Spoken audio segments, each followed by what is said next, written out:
नमस्कार दोस्तों, India news के डिजिटल प्लेटफॉर्म पर आपका स्वागत है। मैं अभिषेक। अफगानिस्तान पर जहां तालिबान का कब्जा है, वहीं तालिबान की तरफ से एक बात कही गई जिस पर अब अंतर्राष्ट्रीय स्तर पर चर्चाएं तेज हो गई हैं।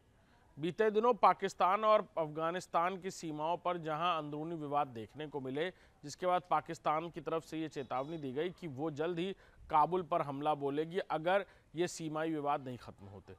ऐसे में अफगानिस्तान पर जहां तालिबान का कब्जा है, वहीं तालिबान समर्थित ये सरकार खुलकर ये बात कहते हुए नजर आ रही है कि भारत और पाकिस्तान के अंदरूनी तनातनी के मामले में अफगानिस्तान कुछ नहीं बोलेगी और ना ही अफगानिस्तान को इस बात से कोई लेना देना है। अफगानिस्तान इस बात पर अपनी रणनीति और साथ ही साथ संबंध तय करेगी कि अफगानिस्तान को किस देश से ज़्यादा फायदा हो रहा है या फिर आपसी संबंध बनाने से और किस तरह के व्यापारिक आयाम हो रहे हैं। ये पूरी तरह अफगानिस्तान के अपने निजी महत्व और साथ ही साथ निजी फायदे पर निर्भर करेगा कि वो भारत के साथ करीबी संबंध रखता है या पाकिस्तान के साथ।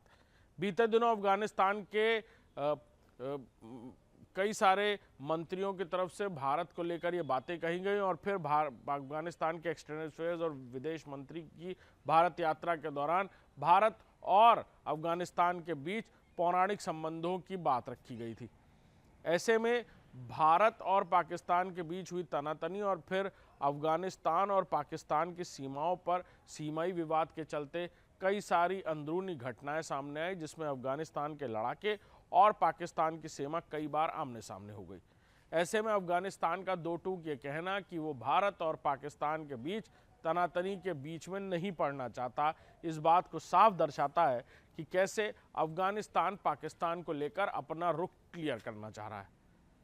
ख़ासतौर पर तालिबान की तरफ से जिस तरह पहले कई बार पाकिस्तान या फिर सीमा विवाद को लेकर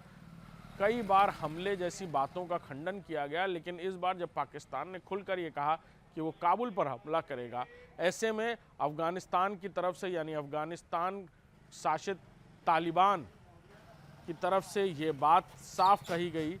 कि अब काबुल पर हमला यानी सीधे तौर पर अफगानिस्तान सरकार को चेतावनी है और इस तरह की किसी भी बात को बर्दाश्त नहीं किया जाएगा और साथ ही साथ कूटनीतिक तौर पर अफगानिस्तान अपने राजनीतिक फैसले लेगा, किसी देश की सलाह पर ऐसा नहीं करेगा। नमस्कार।